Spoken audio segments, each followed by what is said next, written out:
Sridhar Babu sir. Long live Sridhar Babu sir. Sridhar Babu sir. long live Sridhar Babu sir. Sridhar Babu sir. happy returns of the day. Sridhar Babu sir. Sridhar Babu. Many more happy returns of the day. Sridhar Babu sir. Sridhar Babu sir.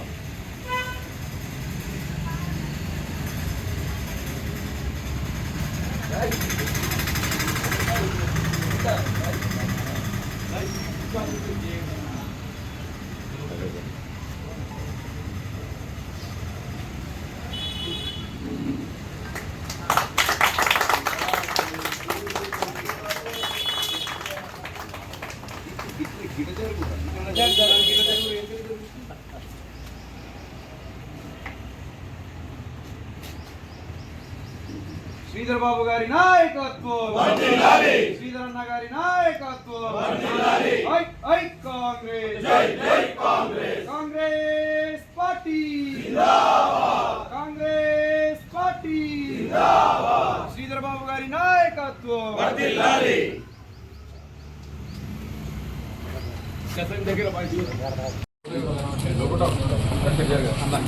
వెనక జరగండి.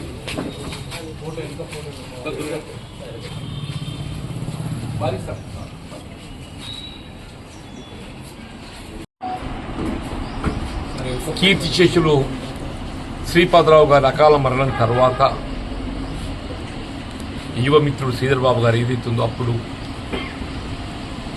అప్పటి రాజకీయ పరిస్థితులలో ఇలా ప్రజా జీవితంలోకి రావడం తప్పనిసరిగా వారు మొట్టమొదటిసారిగా 99లో ఎమ్మెల్యేగా ఎంపికై అప్పటి నుండి ఇప్పటి వరకు ప్రజా జీవితంలో సుదీర్ఘంగా ఆనాడు ఉమ్మడి రాష్ట్రంలో కిరణ్ కుమార్ రెడ్డి గారి మంత్రివర్గంలో శాసనసభ వ్యవహారాల శాఖ మంత్రిగా తెలంగాణ రాష్ట్ర ఏర్పాటు బిల్లును ప్రతిపాదించి తెలంగాణ రాష్ట్రం ఏర్పాటు కావటంలో ప్రధాన పాత్ర పోషించింది శ్రీధర్ బాబు గారని చెప్పక తప్పదంటారు.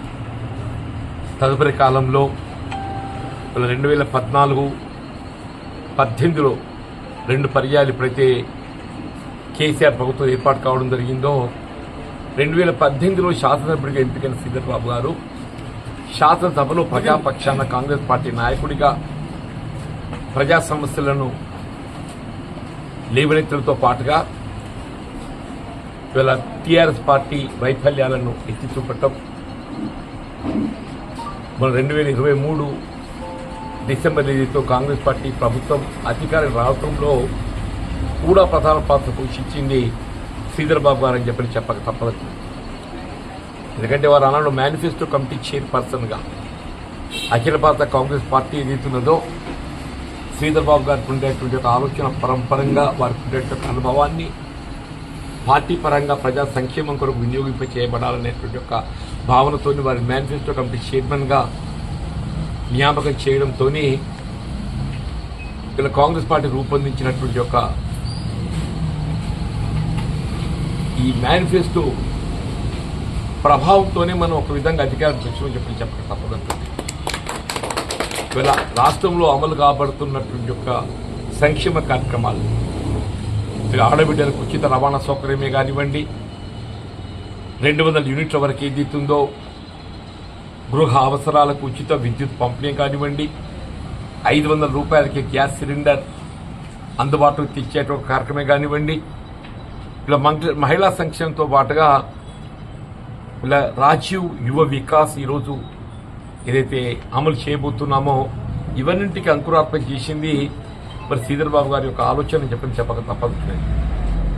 రాష్ట్రంలో రేవంత్ రెడ్డి గారి యొక్క ఆధ్వర్యంలో ఎప్పుడైతే కాంగ్రెస్ ప్రభుత్వం ఏర్పాటు కావడం జరిగిందో శ్రీధర్ బాబు గారు పరిశ్రమ శాఖ మంత్రులుగా, ఐటీ శాఖ మంత్రులుగా ఏదైతుందో ఇలా రాష్ట్రాన్ని రైజింగ్ తెలంగాణగా తీర్చిదిద్దడంలో ఇలా గౌరవ ముఖ్యమంత్రి రేవంత్ రెడ్డి గారికి వెన్నుదన్నుగా మరి వారికి ఒక విధంగా చెప్పాలనంటే తెలంగాణ ప్రభుత్వంలో పారిశ్రామిక రంగమే కానివ్వండి, ఐటీ రంగం, సాఫ్ట్వేర్ రంగం, విద్యారంగం, యువకులకు ఉపాధి కల్పన, ఇవన్నిట్లలో కూడా ఏదైతుందో శ్రీధరబాబు గారి యొక్క పాత్ర మనకు కొట్టొచ్చినట్టు కనపడుతుంది.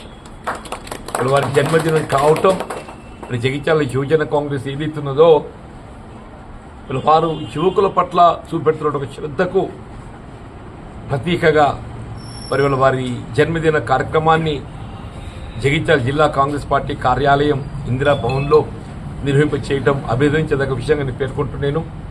మరి యువజన కాంగ్రెస్తో పాటుగా మన పట్టణ కాంగ్రెస్, జిల్లా కాంగ్రెస్ మిత్రులు, సీనియర్ కాంగ్రెస్ నాయకులు, యువజన కాంగ్రెస్ ఎన్ఏసీ సోదరులు అందరికీ నేను హృదయపూర్వకంగా అభినందనలు తెలియజేస్తూ మిత్రుడు శ్రీధరబాబు గారు ఏదైతుందో వారు మరిన్ని జన్మదిన కార్యక్రమాలు నిర్వహింపచేయడంతో పాటుగా రాజకీయంగా ఉజ్వల భవిష్యత్తుతో చెప్పట్టడం, రాజకీయం మరింత ఉజ్వల భవిష్యత్తుతో వారు ముందు పోయి ఈ రాష్ట్రానికి ఏదైతే